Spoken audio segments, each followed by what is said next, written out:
오늘 본문에 보게 되면 엘리 제사장에 대해서 설명해주고 있는 장면입니다. 엘리 제사장은 이 시대 대제사장입니다.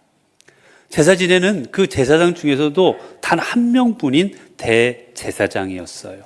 그러니까 가장 종교 지도자였습니다.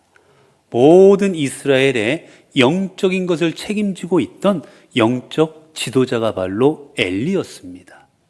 그런데 자, 이제 그 엘리가 어떻게 되어가고 있느냐. 엘리가 눈이 점점 어두워갔다라고 되어 있습니다. 여러분, 사람은 세월이 지나면 눈이 더 밝아질까요? 어두워질까요? 네. 저도 여기 제가 처음에 부임할 때는 저 뒤에 계신 분들 똑똑히 보였어요. 근데 요즘에는요, 흐릿하게 보여요. 저분이 그분인가. 특히 이렇게 하면 이렇게 겹쳐 보여가지고 제가 안경을 쓰고 싶은데 놀라실까봐 지금 못 쓰고 있습니다. 하여튼 여러분, 이렇게 시간이 지나면 사람은 노화라는 게 있어요. 노화가 되면 이제 어두워지고 기력도 쇠해집니다. 지금 여러분, 엘리 나이가 몇 살일까요? 엘리가 몇 살이었을까요? 우리 지금 엘리가 어두워졌다라고 되어 있는데 엘리가 몇 살이었을까요?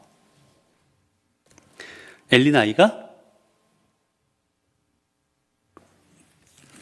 어디에 나오냐면요, 4장 15절에 나와요.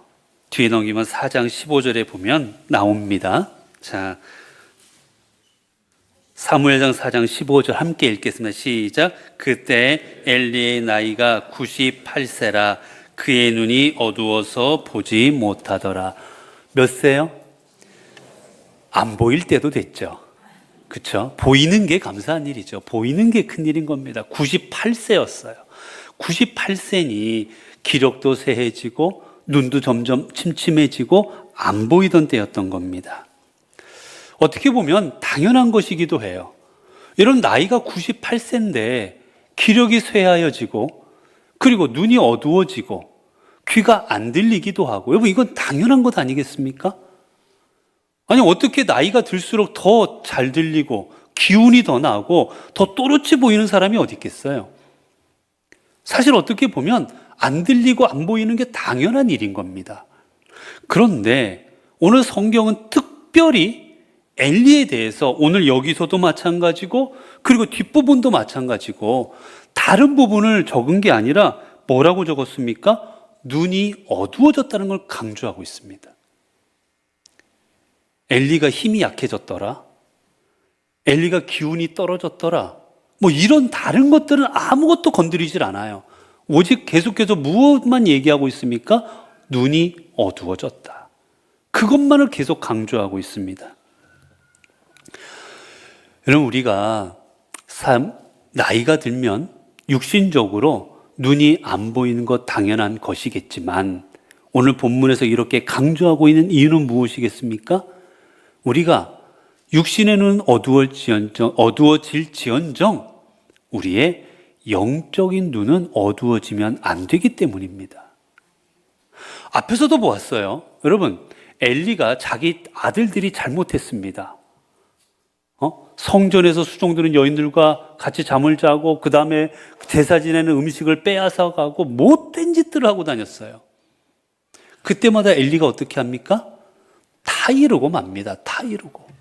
아들들아, 내게 좋은 소식이 안 들려온다. 다 이루고 말아요. 인도하지를 못합니다, 영적으로. 또 어떤 일이 벌어집니까? 엘리에게 이상이 보이지 않아요. 다시 말하면 하나님의 음성이 들리지 않기 시작합니다. 누구에게 음성이 들립니까? 사무엘에게 들려집니다. 즉, 엘리는 지금 육신적으로 약해져 가는 게 문제가 아니라 영적으로 듣지도 못하고 보지도 못하고 영적으로 안 보이는 게 문제였던 거예요. 영적인 눈이 어두워진 게 문제였던 겁니다, 여러분. 나이가 들어서 안 보인다는 거 당연한 것이었어요. 그러나 엘리의 문제는 보아야 될 것들을 안 봤습니다. 영적으로 깨달아야 될 것들을 깨닫지 못했어요. 하나님의 말씀이 들리지 않습니다. 하나님의 영의 눈으로 봐야 될 신앙적인 것들을 바라보지 못하고 있는 겁니다.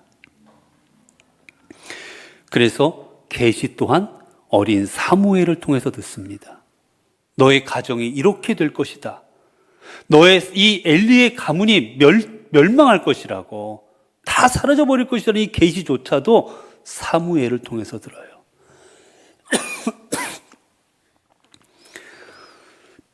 최고 종교 정치 지도자는 엘리였지만 그의 영안이 어두워졌을 때 그는 하나님을 기쁘시게 하는 자리에 서지 못했고 결국은 하나님의 심판의 자리에 서게 되었던 것입니다. 여러분, 그래서 오늘 우리 신앙인들은 어떤 삶을 살아가야 되겠습니까?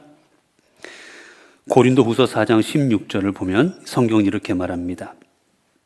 그러므로 우리가 낙심하지 아니하노니 우리의 겉사람은 낡아지나 우리의 속사람은 날로 새로워지도다. 여러분, 성경은 말합니다. 우리의 육신은 약해질 수밖에 없다. 우리의 육신은 연약해질 수밖에 없다. 그런데 어떡합니까? 영적인 우리의 속사람은 날로 새로워져야 된다. 여러분, 겉에 육신이 늙는다고 우리의 영혼이 늙는 건 아니에요. 대표적인 게 누굽니까? 대표적인 게 모세입니다, 여러분. 여러분, 모세가 어떤 삶을 살았습니까? 성경에 보면 120세까지 그는 건강하게 살아갑니다.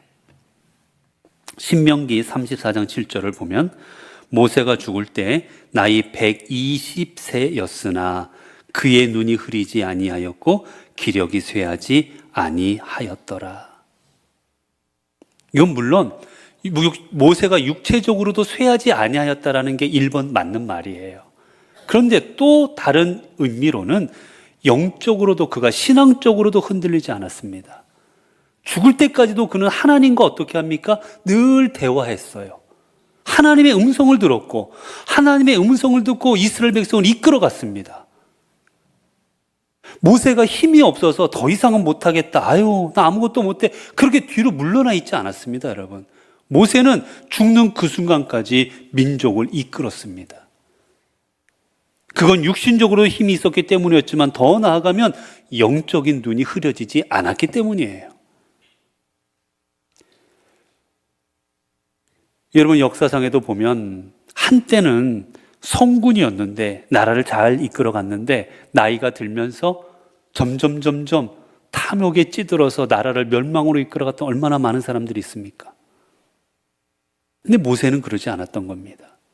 여러분, 사도 바울도 어땠습니까? 여러분, 사도 바울도 마찬가지예요.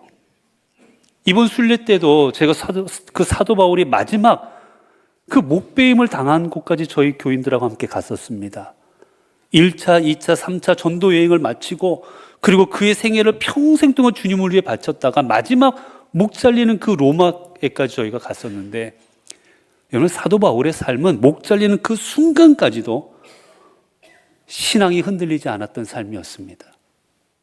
영안이 흔들리지 않았어요. 육신으로는 늙었습니다. 육신으로는 몸이 쇠하여졌어요. 그 옆에 누가가 계속해서 바울을 돌보지 않으면 안 될 정도로 육신은 많이 쇠하여졌습니다. 그래서 내가 점점 이제 죽을 날이 가까웠다는 걸 깨닫기도 합니다. 그러나 그의 영적인 눈은 흐려지지 않습니다. 또 영적으로 끝까지 자기의 영안이 흘려지지 않았던 또 한 사람이 있습니다. 누구냐면 갈렙이에요. 자, 여러분 한번 찾아보겠습니다. 여호수아 14장 10절입니다. 여호수아 14장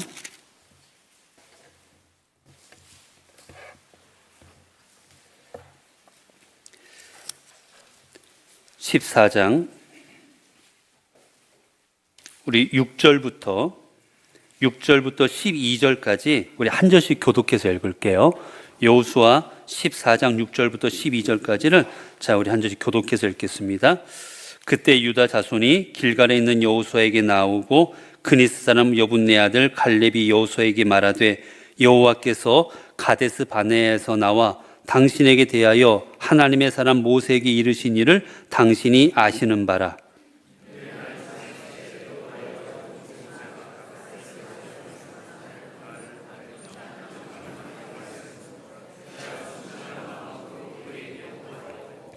나와 함께 올라갔던 내 형제들은 백성의 간담을 높게 하였으나 나는 내 하나님 여호와께 충성하였으므로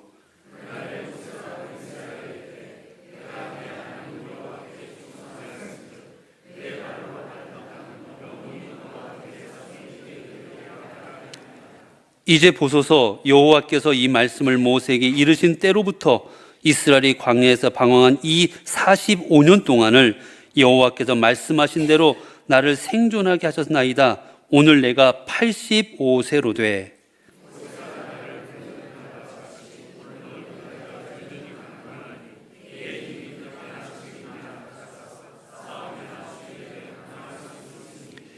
우리 12절 함께 읽습니다. 그날에 여호와께서 말씀하신 이 산지를 지금 내게 주소서. 당신도 그날에 들으셨거니와 그곳에는 아낙 자손 사람이 있고 그 성읍들은 크고 견고할지라도 여호와께서 나와 함께 하시면 내가 여호와께서 말씀하신 대로 그들을 쫓아내리다 하니. 아멘. 여러분, 오늘 장면이 뭔지 아십니까? 이 헤브론 지방 이쪽 지역은 아직 정복이 되지 않았어요. 땅을 다 분배합니다. 땅들을 나누어 주어요. 근데 어느 땅은 이미 정복한 땅을 나누어 주었어요. 그러니까 들어가 살기만 하면 됩니다. 그런데 어떤 땅들은 아직 정복은 안 했는데 이거 우리 땅 될 거니까 너네가 싸워서 쫓아내고 살아. 그리고 땅을 줘버렸어요. 어느 땅이 좋겠습니까, 여러분? 전쟁을 해서 뺏어야 되는 땅을 배분받는 게 좋겠어요? 아니면 이미 전쟁 끝나서 들어가 살기만 하면 땅을 배분받는 게 좋겠습니까? 당연히 전쟁 없이 차지할 수 있는 땅이지요. 이들 사이에 왜 나는 이런 땅 주냐, 왜 나는 저런 땅 주냐 불만들이 나오기 시작합니다. 그때 갈렙이 나섭니다. 그 땅 내게 주소서. 여러분, 갈렙은 내가 좋은 땅을 요구할 권리가 있었던 사람이에요. 여호수아와 함께 그 이스라엘 민족이 처음에 가나안 땅에 들어가고자 할 때 정탐꾼으로서 45년 동안이나 그 광야의 삶을 인도했던 지도자 역할을 했기 때문에 자기의 기득권이 있었습니다. 내가 이 땅 갈래면 갈 수밖에 없었어요. 그런데 뭐라고 말합니까? 저 싸워야 될 산지를 내게 주소서. 내가 힘이 있나이다. 여러분, 85세 되는 사람이 힘이 있으면 얼마나 있었겠어요? 정말로 힘이 넘쳐서 그런 말을 했겠습니까? 이 말인 즉슨 내가 감당할 믿음이 있다라는 겁니다. 내가 내 지파를 이끌고 나가서 저 땅을 차지할 나에게는 믿음이 있다. 그러니 달라라는 거예요, 여러분. 우리 삶이 이래야 되지 않겠습니까? 여러분, 나이가 들수록 그렇게 사상 사람들이 이야기하죠. 나이가 들수록 생겨나는 게 있다고, 뭐 식탐이 생기고, 나이가 들수록 먹을 거에 조금 더 이렇게 먹을 걸 사랑하시는 것 같기는 해요, 보면. 그리고 나이가 들수록 뭐 이렇게 더 애착 갖는 것들이 사실 있으십니다. 집착하는 부분들이. 근데 여러분, 우리는 신앙인들은 나이가 들수록 삶의 자리가 아름다워야 됩니다. 집착하는 데는 냄새가 나요. 집착하는 데는 싸움이 생깁니다. 집착하는 데는 흉한 일들이 생겨요. 우리의 삶의 자리는 나이가 들수록 아름다워야 돼요, 여러분. 양보할 줄도 알고, 이해할 줄도 알고, 보듬어 줄 줄도 알고, 위로해 줄 줄도 알고, 격려해 줄 줄도 알고. 저는 제가 저희 교회 와서 너무나도 감사하고 고마운 게 있는데 우리 교회 어르신들이에요. 제가 사실 목회하면서 힘들 때도 있었고 어려울 때도 많았어요. 그런데 그때마다 저를 이기게 해주신 분들이 저희 교회 어르신들입니다. 정말 어른들을 보면 여러 힘든 일이 있다가도 얼마나 기운이 나는지, 어른들의 그 위로와 기도를 받고 어려울 때마다 이겨내게 돼요. 저는 그래서 제가 우리 교회 와서 목회하는 거에 많은 부분은 저희 교회 은퇴하시거나 이 어르신들의 힘입니다. 저를 지켜주시는. 여러분, 우리 서로가 그런 존재가 되어야 되지 않겠어요? 나이가 먹어서 이건 내 거다, 이건 내 자리다, 이건 내가 해야 된다, 이게 아니라 아래 밑에 사람들을 위로하고 힘주고 격려해주고 신앙생활 잘하도록 이끌어주고 교인들이 보면서 존경하고 그 자리가 우리 자리지 않겠습니까? 사랑하는 성도 여러분, 우리 연포의 성도 여러분들은 날이 갈수록 영안이 밝아지는 삶이 될 수 있기를 바랍니다. 점점 어두워져서 보아야 될 거를 보지 못하고 들어야 될 거를 듣지 못해서 멸망으로 나갔던 엘리의 길이 아닌 갈렙처럼 바울처럼 그렇게 점점 모세처럼 나이가 들수록 더 믿음으로 굳건해지고 더 너그러워지고 넓어지는 아름다운 인생으로 우리 후배들에게 또한 우리 교인들에게 성도들에게 본이 되는 우리 모든 성도들이 될 수 있기를 간절히 바랍니다. 기도하겠습니다.